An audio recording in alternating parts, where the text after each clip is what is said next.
I had the police come to my house at 4 o'clock in the morning, and they said, "Here is a government. It's called an Osman warning.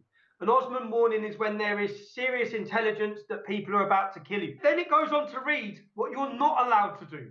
You're not allowed to get a weapon. What am I supposed to do? Put a little chain on my door? All right, guest, long form. I've been wanting to have this guy. We've been having him on. We've been having him on for a while now. It's been a while, and now he's just blowing up. Poor choice of words, given the fact that many people want to kill him, and that's their preferred method of taking somebody out. You can follow him, TommyRobinson.online. His Twitter is, there's a story behind this, I'm sure, at Robinson Parody. So I'm sure there's some kind of permaban that happened there. He's everywhere. Mr. Tommy Robinson, thank you for being here, sir. How are you? I'm good. Thanks for having me back on. Absolutely. I'm glad. Now, what's the story behind Robinson Parody? Did you lose your Twitter account? Yeah, that's not me. So I was removed from Twitter last week, 2 weeks ago. Well, I don't know why I have this written down. I was removed. Do you know the reason they gave for removing me? So first of all, they gave me a week-long ban because I said that 90% of grooming convictions were Muslim men. Grooming is the gang raping of young children in the UK. Now, that's actually a fact. 90% are Muslim men, 20% are called Muhammad. Yes. So they banned me for a week for that, and then they removed me for saying Islam promotes killing people. Well, it would seem as though the statement, unfortunately, aligns with statistical realities, and that is the problem with the Twitter. That's a trip to their algorithms. If you'd have just said, for example, Tommy Robinson is a Nazi, I think you'd be well within your rights. Of course. Well, you've been so first off, before we get into some of the very specific stories recently, you've gone completely independent. Tell people what that means and where people can best find you and support you. So I worked for Rebel Media for approximately a year, where I learned to see that the future is bringing people. I want people to see what I see. I want them to experience and see the places and the problems that I see, the people that I talk to. I wish I'd have thought of it 10 years ago. I wish I'd have been like everyone else, but I left Rebel Media. I went on my own so that I'm my own boss, so that I'm in control of the stories I run. People can follow me on TommyRobinson.online. I have plans to build a studio like yourself. I have plans as well to get a double-decker bus. I want to turn one side of it into a TV screen, and I want to travel the UK showing people what's happening in those towns and cities. So making mini documentaries about areas, going to those areas, hopefully getting out of them alive, but showing people truthfully, this is what's happening on the ground. Yeah, well, it sounds a lot like a super secret van that we've been building up here for stateside for when we do the live shows at schools, because there's so much equipment that we have to bring and these live shows that we have to put on. Good idea if you can get that done, a double-decker bus. It's the billboard for death. It's the billboard for death with Tommy Robinson. Well, hold on. Before I continue, I want to show this one clip. This is a recent video for those of you who missed this. A little run-in that he had with a Muslim man who was threatening his life, and we'll see how it turns out. Get the fuck away from the camera. Get the fuck away from the camera. You tried to touch our camera. Yes, don't fucking try and touch the camera then. I told you that 5 times. Keep your life. I will keep my life. You're not going to take my life. Well, you think you're going to take a Keep life? Take a life. Yeah. And you can look. Okay. One way this is going to go, you're going to end up knocked out unconscious. I can bring the cars. I can bring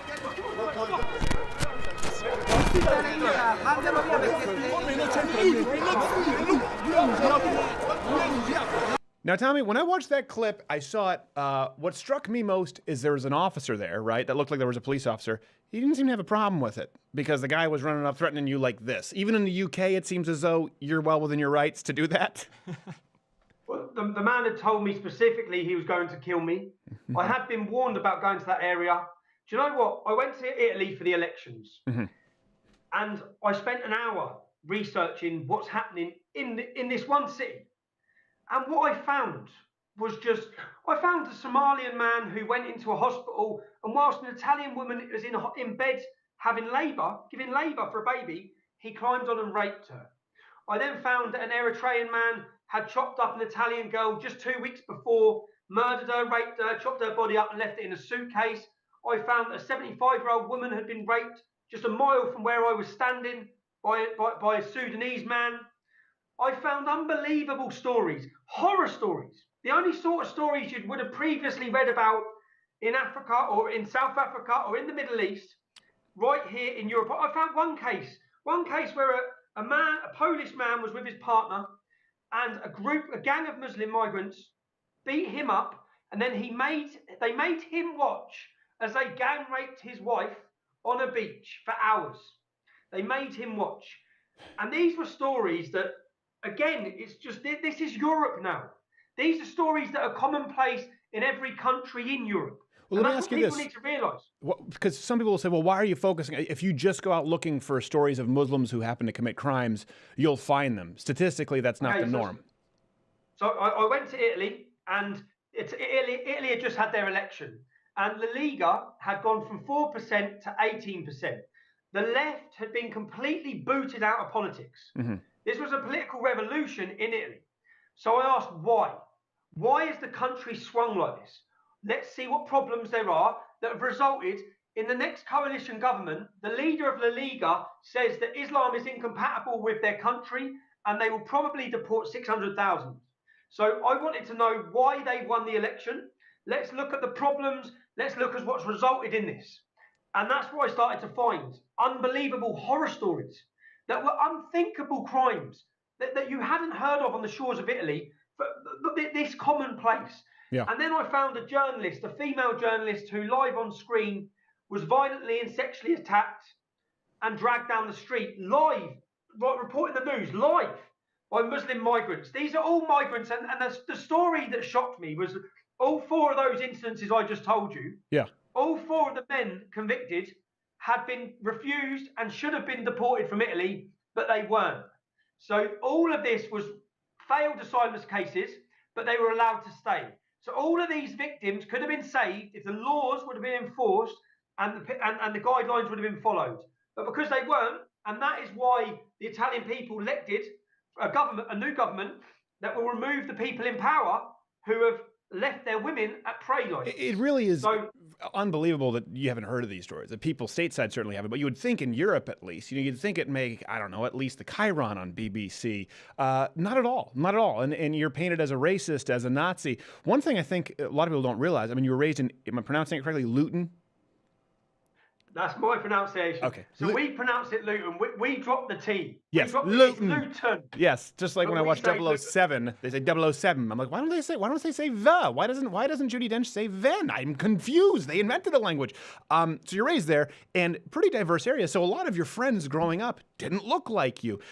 Your problem here is with an ideology in the systemic political corruption that allows it to victimize people. I've been watching you for a while. I think this is your 5th time on the show. When people would come on and say, well, hold on, Tommy Robinson, he's a racist. I'm going, do you know anything about, do you know where he was raised? Do you know who his friends are? He just hates Islamic rape. How is that controversial? But it is. So yeah, Luton is, Luton's one of the most multicultural and diverse towns in Europe. Yeah. If you got all of my friends together, all of us are the sons of immigrants. My mother was an Irish immigrant, but then other immigrants would be St. Lucian, Jamaican, all over the Caribbean, Italian, Bulgarian, Polish. We are a town full of immigrants, but there's one problem in our town. It doesn't come to race or country of heritage. The problem is split ideologically through religion. We've never seen racial tensions. We only see religious tensions. Right. So, yeah. So when I talk about these issues, people say about racism, that's simply been used. And I'm glad that after 10 years now or 15 years of combating it, people don't usually associate that anymore. People now finally say he's against Islam. Right. And so then they've pivoted to Islamophobia. Right, but they've tried to make that seem as though it's a form of racism, right? And especially stateside. It's Islamophobia, racism. Hold on a second. Islam is not a race. We have Johnny Jihad over here from the United States. We have women in the United States with hijabs, blonde hair and blue eyes. People convert to it. It's the most converted to religion in the American prison system. Why? Because it's going, hey, you hate and you want to commit evil. Here's a book justifying your acts of violence. That's another big lie people don't talk about, that it's the fastest growing religion. It grows exclusively by birth rate and through the prison system. That's it. Nowhere else. And for some reason, people on the news, even just as the talk, well, one of the fastest growing religions in the world. It's a lie. I don't know how they do it. Okay, go ahead. You also can't leave it. So it's not going to go down in numbers because it's punishable by death. That's a good point. It's not like the Episcopalians were like, all right, well, we'll still see you at the potluck. Yeah, you'll see me at the potluck. I'm just an atheist now. Okay. Yeah, so you're gone. But if you don't convert in prison, at least you get a nice pair of teeth on the state. It's true. Exactly. Well, I mean, you did prison time a long time. So, I mean, this is one thing I do want to and give you credit for. to an unbelievable degree. A lot of people out there hold themselves out as ballsy people, and I'm doing the stuff that people out there won't do. Tommy Robinson was beaten within an inch of his life in a prison in the UK. We've talked about that. Go back to that interview. He's out now, and he's been confronting people on the street. You did a video, which I thought was incredible, where Like you real life found Paul some- Kersey. Yes, real life Paul Kersey. Tommy Robinson is Death Wish. You found this kid who had sent you death threats. Let me show the video here. And you confronted this person. I just foreshadowed. I said kid, but I don't think you didn't know it was a kid when you found him. Let's roll this clip, and we'll come right back. Can I ask you what it is I've said or done? Yeah, that even if you didn't want me murdered, what it is about me or what I've said that you feel so strongly against? Just don't agree with what you do. Can you give me one example of what I've said or done that incites hate? Well, just being a part of the EDL and street protesting against the whole of Islam. What education you have on Islam? Now, it struck me, Tommy, first off, did you know this was a kid? How did you find him? No, so basically, anyone who talks about my children, that changes it. Yeah.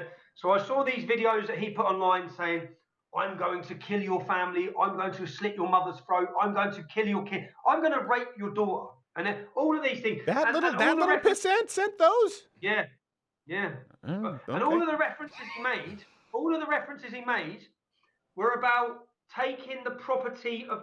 So all of it was religiously entwined Right. with what he was saying, which for me is a worry, especially with I have 3 young children. So I then called the police. I videoed the meeting with the police. I said, "Are you going to take this seriously?" They assured me they were. They told me how many different units and organisations were all over this. So I said, "Okay, fine." I then went home, but I was uncomfortable sitting at home because I knew what he'd said. And I put a £1,000 reward up on Twitter to say anyone who gives me the identity of who this man is, I'll pay them £1,000. I had 7 children who went to school with him. Did you have to give out £7,000? No, I didn't. I gave out the first one. Okay, I was gonna say, or you could. I did, because I'd love to be able to do that again. So I gave out £1,000, Right. and then I got his address. So when I met the police, I said, "Here's his name, here's his address. I've done your work. Go and get him." well, they might not be so primed to help you. I've done your work. I've done your job. Then what do we have left to do? But it's true. But it was incredible. I'm amazed knowing that context, how civil you were with the kid. It really did seem like you were trying to teach him a lesson at that point and not just be an aggressor. I don't think this kid knew what he was doing. He had no idea as to what it is that you talk about. That was so striking to me. We had the same thing at SMU, kids holding up protest signs that weren't theirs, and they couldn't tell you a single thing I'd said.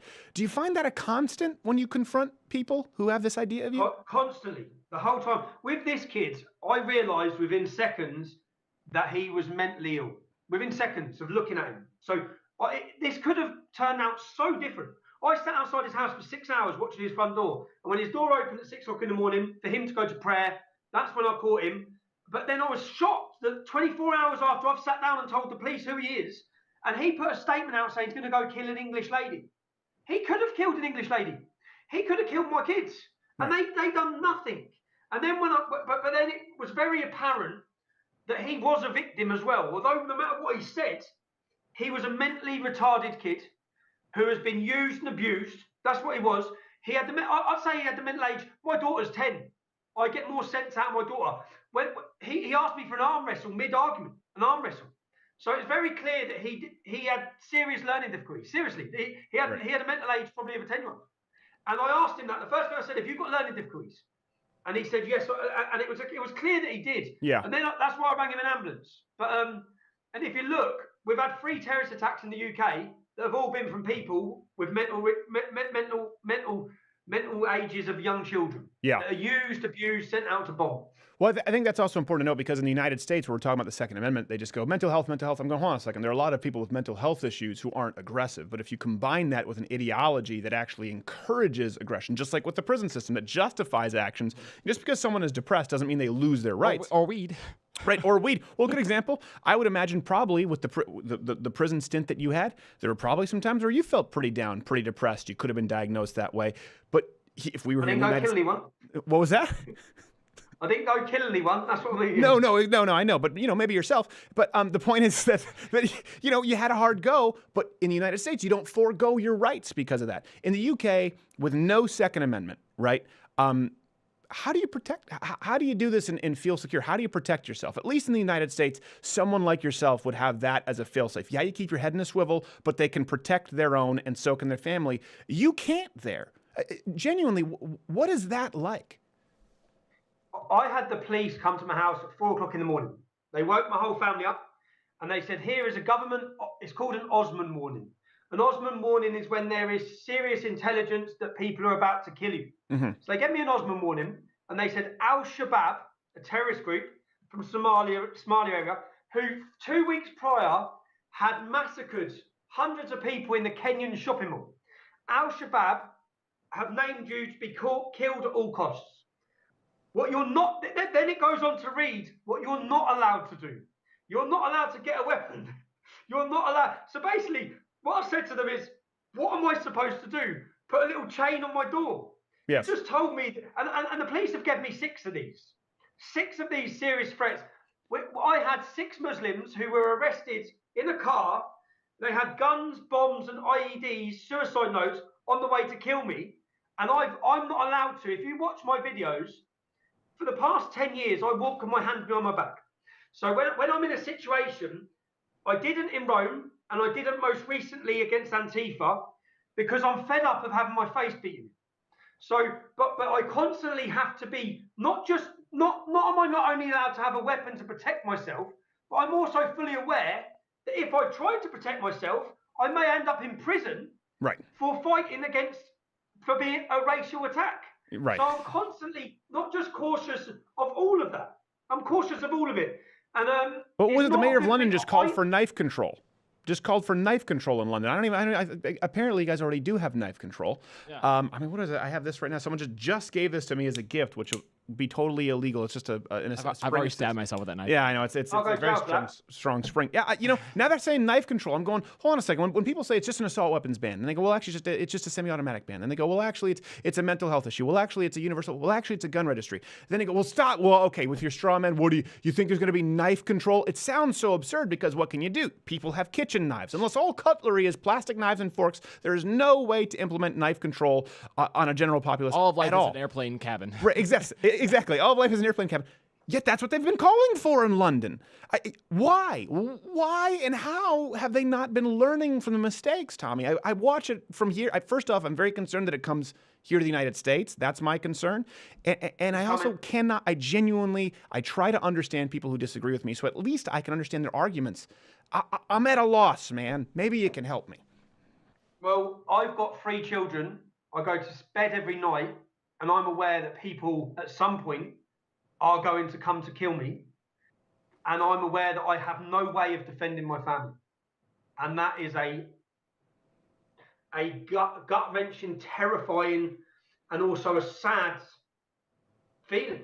Yeah. There's nothing I can... And that's just... So forget about going out of my house. I can't even defend them in my house. And I'm not allowed to. And we have no way of having weapons. We're not allowed them. You know the knife you just pulled out? Yeah. I'd go to jail for being... If I had that, I'd go to jail. Yeah, I know. Something in Canada. I'd go to prison for that. By the way, this isn't any more dangerous than a kitchen knife. That's something too that people...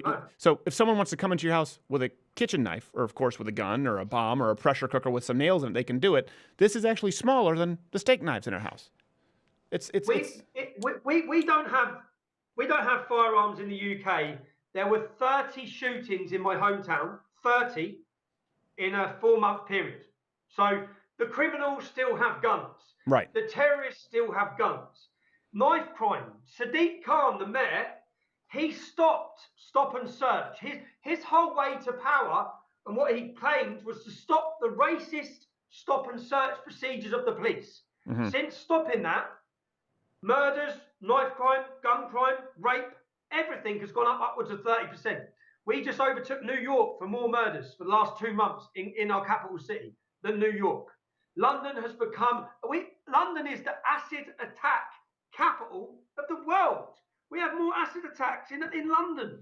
Yeah, that's So, something that really and disturbs no me, one's like to my soul. There's one thing, shooting. We were just talking about this: shooting, knifing, acid attacks. You're not even doing it with the intent to kill. You're just doing it with the intent to ruin somebody's life. That's the only purpose behind it. It is evil, just crystallized in one action. I think there's a special place in hell for people, and against women, very, very commonly in the UK. Have you thought about trying to get your sorry ass stateside? I couldn't get in. I couldn't get in. I don't know. So in 2010, I landed at JFK Airport and I was held and deported. And I was told specifically I was deported because the British said they didn't want them to let me in. So I come back in 2011. I illegally entered America. I received 10 months in prison for it. Oh, geez. I come to New York. I come to New York and I gave a speech as a warning to America. And I'll be honest, I knew what I was doing was wrong, but I also felt the moral obligation to do it, to warn people in your country of what's just happened in mine, what I've seen in my hometown, far outweighed. If I'm morally right, and I wasn't that bothered about the law, if I'm honest, so but I got 10 months in prison for that in the UK. I spent 2 days in New York. If I'd have known, I'd have spent 2 months there. Yeah, well, you know what? You just have to go to a sanctuary city and take up residence. That's what you do here illegally. You don't have enough. Grow a mustache. Grow a mustache. Hang out by Home Depot. It is amazing to me. Buy a low rider and you're good. Tommy, Robert, you are the one person who has been caught for entering the country illegally and actually followed the law and went back. The Americans didn't prosecute me. It was the British. Oh. I got home. I got in on September 10th, 2011. I got in through JFK Airport. I was then arrested 6 weeks later by the British on the motorway in the UK. I was straight away remanded in prison, and I spent 22 weeks on solitary confinement for 2 days in New York. Maybe and you know the maddest thing? Maybe the British would put a wall. Before I did it, I found ISIS fighters who had done the same crime. And none of them went to jail. None of them. Well, that's because Nancy Pelosi said that would be mean. Tommy, here's what, listen, you should never enter the country illegally, but it's very easily to fly to the hellhole that is Mexico, and Google Maps El Paso. You're welcome. Like I said, that's what ISIS does. That's what these people do terrorists do all the time. I'll be in your studio next week. I'll be in your studio next week. Yeah. Well, listen, have you thought about going to Poland, at least? They seem to have their act together. Poland seems to be the one place right now. Well, now I guess you're saying Italy. I haven't been following it a ton. I know Lauren Southern was following that story. But Poland seems to be the one place that's kind of just an absolute turn of events where they're going, no, we're not being beholden to the political. We're not doing this. We're not allowing our culture to be. Balls finally dropped. Yeah. It seems as though Poland ain't taking no crap. Is that the only place left?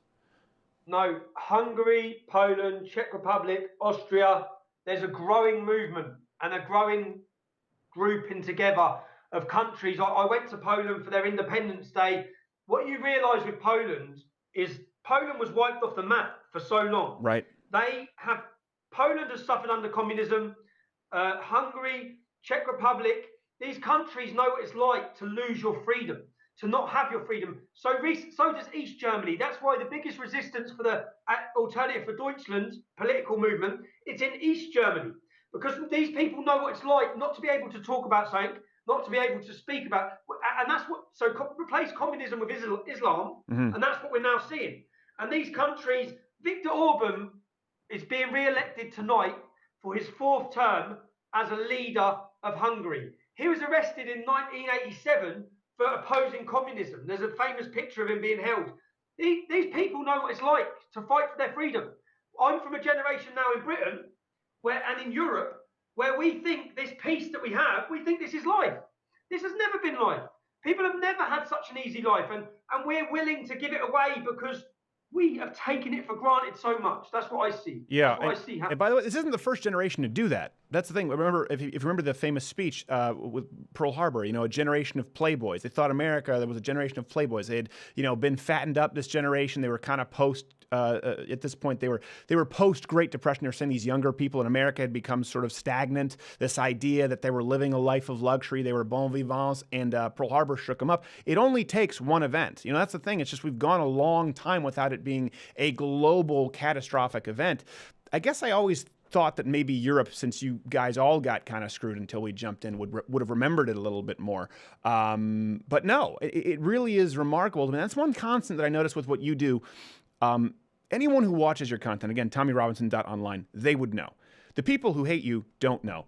You address Islam, the political ideology that it is. And we see that happening. We see it with actual Sharia law in courts across Europe. People here say, that won't happen here. It's happened. It has happened. It is just as much a political prescription as it is a religion. It's not the same as Christianity. It's not the same as Buddhism. It's not the same as Hinduism. It's not the same as any other religion. And so when people jumped on, for example, Ben Carson, he said, I believe that I think he said the Constitution and the Quran, or he said the Constitution and Sharia law. I don't know exactly what, it was either the Quran or Sharia law. He said, I believe they're incompatible. People jumped on him. I couldn't think of a statement that's more logical.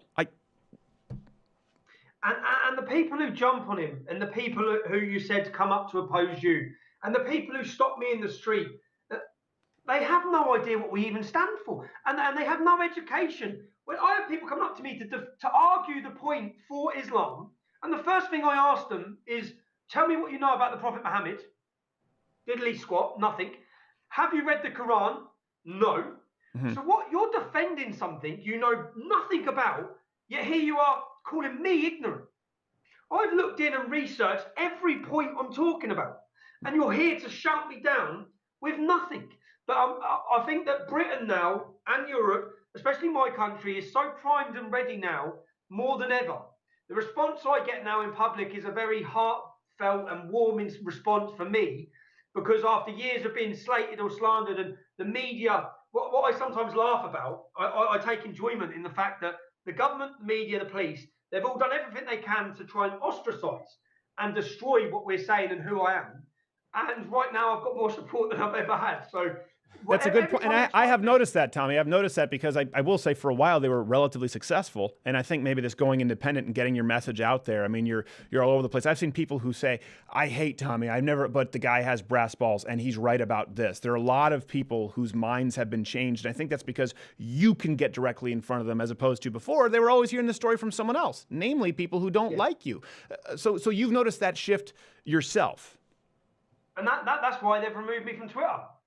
That's why eventually they'll remove me from Facebook. That's why I will be closed down on YouTube.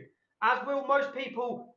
We saw Jack, the CEO from Twitter, saying about conservative ideas this week. He retweeted an article saying this is a great article. That article was about a civil war in America where we must silence the conservative ideas. Right. Now, that's what they're doing here. So what they want to be able to do, they want the media to slander us, demonize us, dehumanize us, and attack us, and us not even have any way of replying or responding or arguing or just clearing our name. Just being able to say, that's not what happened, this is what happened. That's not what I said, listen to me. Don't listen to what the media say, listen to what I say. It's a very big difference. It is different. And let me ask, speaking of which, I'd like to ask you, since obviously you're there, I guess we say stateside. Do you say Europe side? Probably not. We just say across the pond. With Lauren Southern, who was banned from the UK. What's the story there? Because I know we haven't had her on since then, I don't think. I think it's been a while. It's been a while. What happened exactly, and how was the situation remedied? So Lauren come to Luton, and this was our plan. Our plan was to launch a media channel that will cover the whole of Europe, that would look something similar to InfoWars, but it would be hosted by myself with Lauren.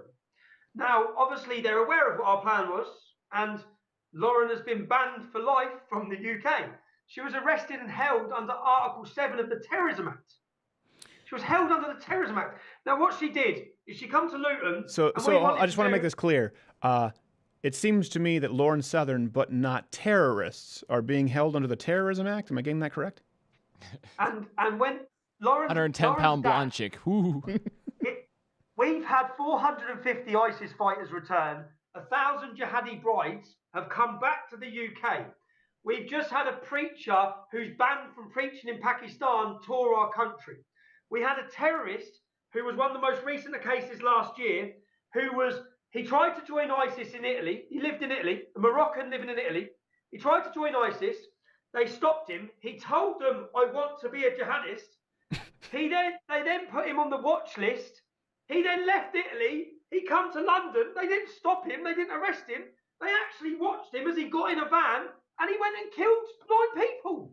But he wasn't stopped. But don't worry, Lauren Southern is not in the UK. We're all okay. Good Lord. The concept I'm hearing is that is they say we're fear mongering, right? Yeah. But they're afraid of ideas. I'm afraid of bombs and rape on Yes. beaches. Yeah, exactly. I would say that's I don't even know if that classifies as a phobia. I would say that's a legitimate grievance. Being raped mercilessly on a beach and not being a fan of it. Yeah. I would say you have a legitimate cause for concern. Ideas. Lauren Ben Shapiro, Southern? most dangerous man. Yes, Ben Shapiro, world's most dangerous man. So Lauren is banned for life from the UK. That's a pretty serious ban. You can't move to the United States. Can't get out. I mean, this is it's getting to the point where what do you do? What's the next step? You just keep doing what you're doing in Europe, and Lauren will do it Canada side. We saw that on the same week that Lauren was stopped, so was Brittany Pettibone. She's a journalist from America, a social commentator from America. She was arrested with her partner. They were held in a detention centre in the UK for 3 days. Do you know the reason they gave her why she was held and deported? Breasts. Because she was coming to interview me. Because she was coming to interview me. Brittany Pettibone. Who'd have thought we could do it through Skype, assholes? Take that, you English truancy officer pricks. I mean, that's how I picture all English cops, truancy officers, twirling a baton with the hat. I know they're not. Just like not all Canadian cops are Mounties. So the reason was interviewing you. I mean, at a certain point, it does. I hope people watch this interview and see your content and go, all right, there is a bigotry of soft expectations. There's a bigotry of low expectations. Because let's say I hate you. Let's say I hate Lauren Southern.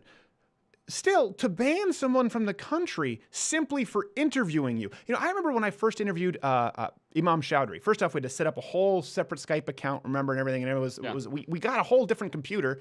It was the first time I ever interviewed Dean Cain and Imam Chowdhury in the same show. But now he's being double converted in prison. So. Yes, well, exactly. But back then, this was about 2 years before he was sent to prison. And on air, he basically praised ISIS. And you talked about Syria. He basically said, I deserve to die on air when he was talking about it. He said, I deserve to die, and he praised ISIS. And I'm going, hold on a second. This guy is speaking in the UK where people have been arrested for speaking things far.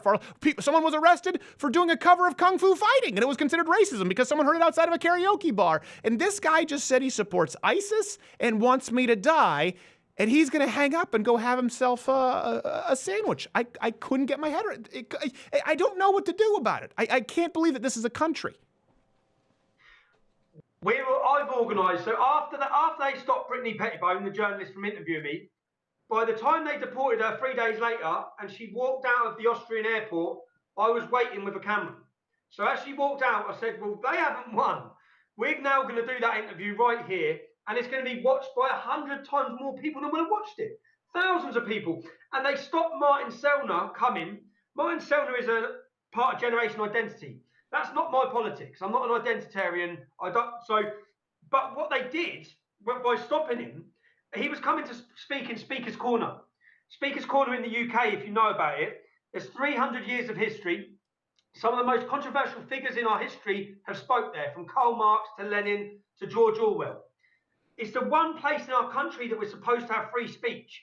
But now, because of Islam, because there's a mafia mob of Muslims there, they are now worried by people who will talk about Islam going there.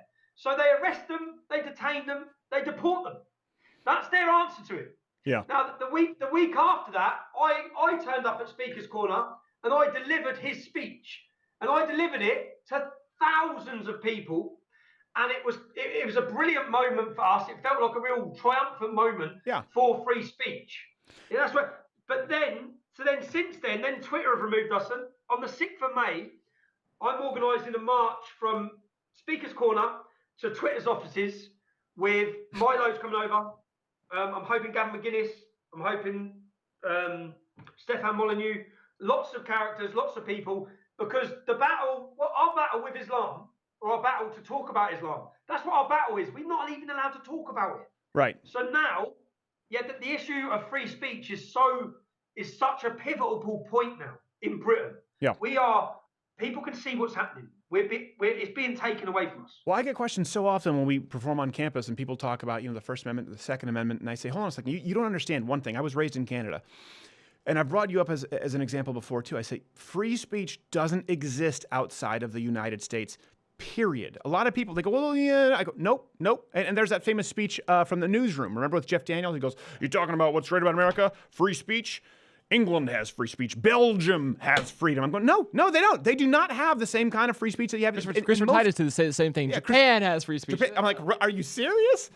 You think Japan has free speech? By the way, gun laws, you can't have a gun. Highest suicide in the industrialized world, Japan. Who'd have known that you could just jump out a 60-story window? Highly effective. So kids don't understand it. And that's why I hope, if nothing, I do not want you to be a cautionary tale in the sense that I really want this to end well for you, Tommy. You've brought up some things that obviously are concerning, and I feel, I'm worried about you because I know how unsafe it is over there. I want you to stay as safe as possible and anything we can do to help you with that. But I do hope that people at least see what has happened to you already with the prison, what has happened to you already with the speech laws, and understand it as a cautionary tale that not only does freedom of speech not exist outside the United States, not only are there people like you out there fighting for it actively, but it could very easily go away in the United States if the same kind of people who've achieved power in Europe achieve that here in the States. Because it's not a slippery slope argument. It's not a straw man. It is absolutely what they believe in, what they want here. Tommy, amazing work that you've been doing.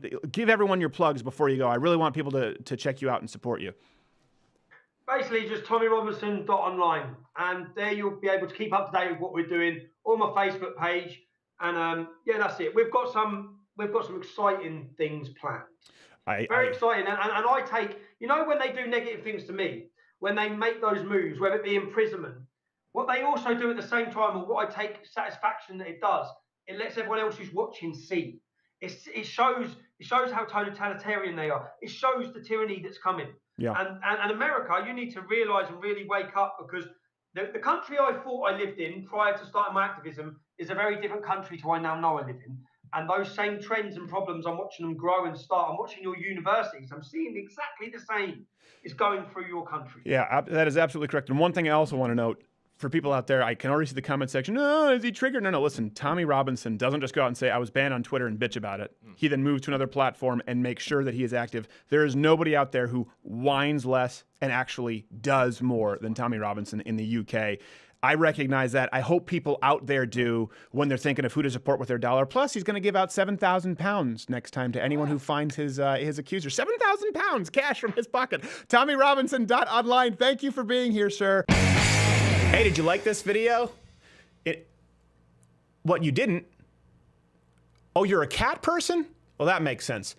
Disregard him and or her/Z. Everyone else, hit the subscribe button and leave your comment below as to why you like this video. You know what? Crazy cat, you can get back. You can comment below too as to why you don't like it.